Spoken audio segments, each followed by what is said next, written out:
Bonjour, ici Ariane Arsenault de la Fée de la Mer Savonnerie Artisanale aux îles de la Madeleine. Bienvenue dans mon atelier.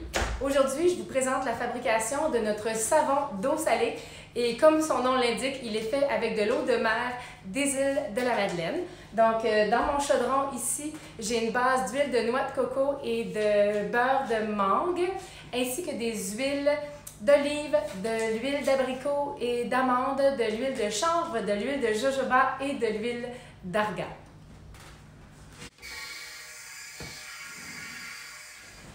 Dans mes huiles et beurres de base, je vais ajouter des huiles essentielles. Ici, j'ai de l'huile essentielle d'orange et de patchouli.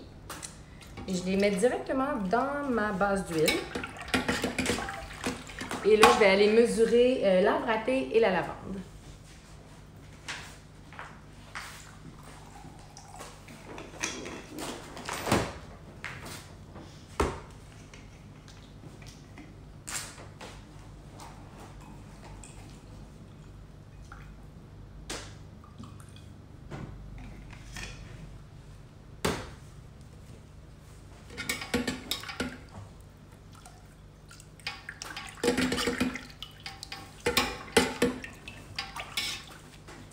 Ici, j'ai mon eau de soude et la raison pour laquelle elle est un peu trouble et blanchâtre, c'est qu'elle est faite avec de l'eau de mer, donc de l'eau salée. Quand on fait une eau de soude, habituellement, elle est transparente, mais celle-ci réagit un peu différemment à cause du sel de mer.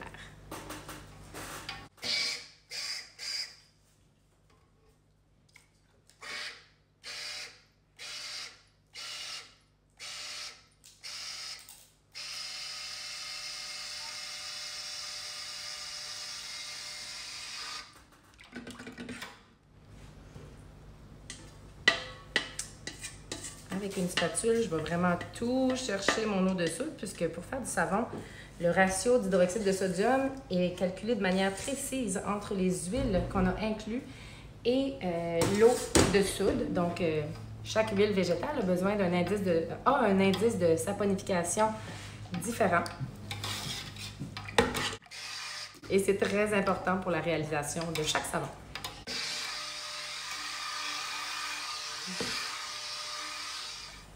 Une fois que j'ai atteint une émulsion légère, juste avant ce qu'on appelle la trace, et la trace, c'est quand le savon devient un peu plus épais et qu'il laisse visiblement sa trace à la surface, je vais ajouter une combinaison d'eau de mer, d'acide citrique et de panthénol pour donner une belle texture à mon savon.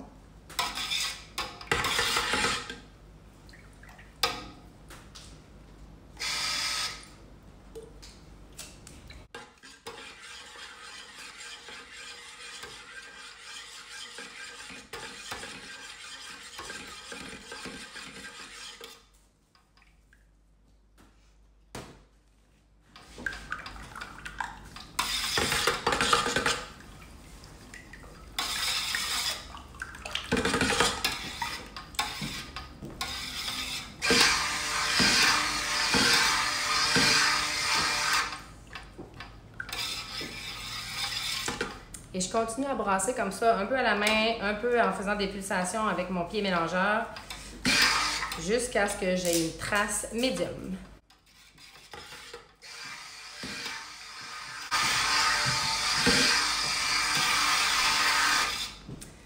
C'est un savon tout simple, il n'y a pas de couleur dedans, pas de marbrage, donc simple visuellement, mais complexe dans sa formulation, dans les ingrédients qu'il contient. C'est un savon très très doux, très soyeux, il y a vraiment une belle texture, puis l'odeur avec l'orange, le patchouli et la lavande, c'est vraiment agréable. Il y a de l'arbre à thé aussi qu'on sent moins, mais qui est présent quand même.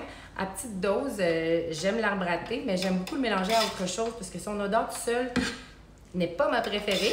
Mais comme c'est un ingrédient intéressant dans le savon pour ses propriétés antibactériennes, j'aime l'inclure dans certaines de mes recettes.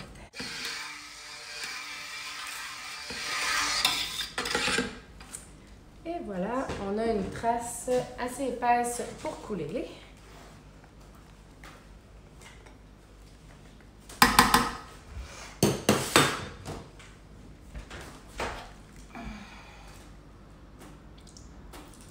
Et j'ai des nouveaux moules avec un insert de silicone géant. Ils sont vraiment merveilleux jusqu'à présent. Je les adore. Le démoulage est hyper facile. Et vous voyez, au début, là, le silicone était un petit peu incurvé vers l'intérieur, mais aussitôt que le savon remplit le moule, tout ça vient se placer bien droit et je vais avoir un savon avec des côtés bien droits.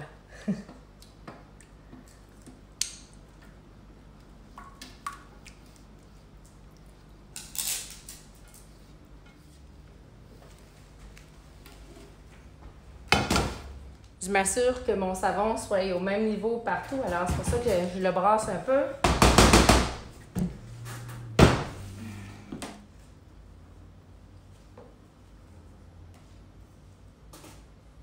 Je viens juste lui donner une petite texture à la spatule.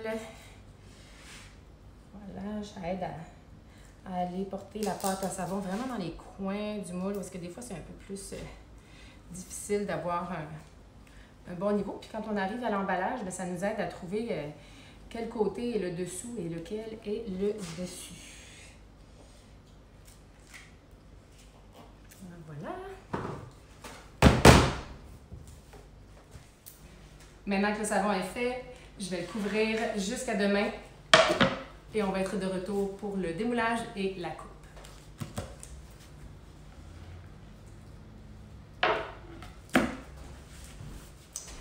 Maintenant que les savons ont durci, je vais retirer la porte du moule. Et pour le sortir de là-dedans, ça peut sembler compliqué quand on ne sait pas comment faire, mais à un moment donné, on découvre la manière d'y arriver. Donc, on retourne la boîte comme ça, avec le savon à l'intérieur. Et voilà. C'est magnifique.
Maintenant qu'on a fendu le savon en bûche, c'est l'heure de le recouper en petits pains de savon.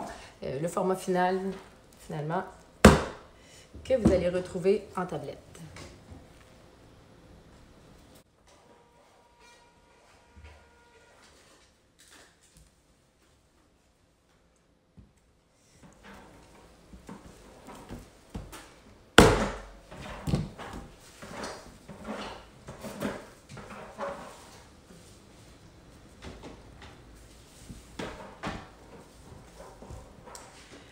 Une fois les savons coupés, on les met dans nos plateaux de séchage qui sont ventilés par en dessous.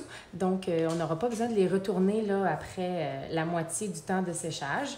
Puis, on va les descendre au sous-sol, où est-ce qui est notre endroit pour faire sécher les produits qui ont besoin d'un temps d'attente une fois qu'ils ont été faits. Ce savon ici, en particulier, va devoir sécher un bon 6 semaines puisqu'il est très riche en huile liquide versus les huiles et les beurres solides. Donc, il a besoin d'un petit peu plus de temps pour raffermir, mais il en vaut l'attente puisqu'il est absolument doux et lisse et incroyablement hydratant sur la peau avec une petite touche salée à cause de l'eau de mer des îles de la Madeleine. Alors, je les espace comme il faut pour que l'air puisse circuler partout et que ça sèche vraiment bien. Et voilà, une fois qu'ils sont tous bien espacés, bien placés dans le plateau, je mets un petit papier pour indiquer le nom du savon et la date à laquelle il a été fait. Et je le descends en bas. Et voilà, vous avez vu la fabrication de notre magnifique savon à l'eau de mer des îles qu'on appelle le savon d'eau salée. Il est disponible dans notre boutique en ligne et puis vous pouvez le commander par la poste ou si vous venez nous visiter aux îles de la Madeleine, l'été, notre boutique de la Grave est ouverte 7 jours sur 7. Du côté de la Vernière, on est ouvert à l'année avec un horaire un peu plus réduit mais aussi sur appel. Donc si vous êtes de passage aux îles hors saison touristique, venez nous voir, n'hésitez pas, on est là puis on aime toujours voir les visiteurs ailleurs que l'été. On aime ça vous recevoir chez nous 365 jours par année. Donc, si vous avez aimé ma vidéo et vous voulez en voir plus, je vous invite à nous donner un petit pouce par en l'air et à vous abonner à notre chaîne YouTube en français. Je suis vraiment contente d'avoir le temps de créer du contenu en français pour vous qui nous regardez de pays, de régions francophones et du Québec. Merci beaucoup et à bientôt!